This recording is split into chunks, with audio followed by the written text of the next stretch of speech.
All right, welcome everyone to this video. In this video, I want to show you something pretty simple, but some people have a hard time with this. It's taking apart a sink strainer and putting it back together.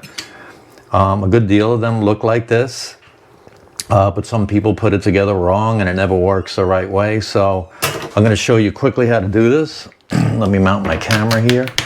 And, okay, let me tilt it. All right, basically you have 4 different pieces. You have the nut, which is the top. You have the pin, the plate, and the washer. So you unscrew from the top, right? You take this apart, and you have 4 pieces that go onto the strainer.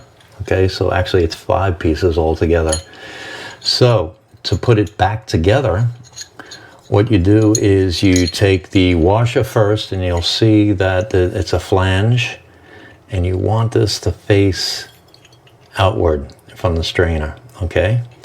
Then you take the plate, which also has a flange, and you do it the opposite. That goes in there. And then you take the pin. This is where some people get a little mixed up. The pin goes straight out through the bottom. Okay, so we're gonna put it in that way, and then we'll flip it over. And you take the nut and tighten everything.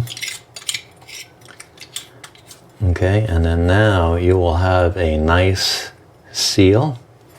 Okay, if you leave it loose, the water will drain down, and you press it. Being that it's put together properly, it will stop up the sink. And then another tip with some of these, if you put this not in the center hole, in the side hole, it can get stuck there and really hard to get out. So just stay focused when you do this. All right, I know this seems silly, and some of you people may be rolling your eyes at this, but some people get a little mixed up. So hopefully this will help some of you out there. Thanks for watching. Appreciate it if you give a thumbs up, and catch you in the next video.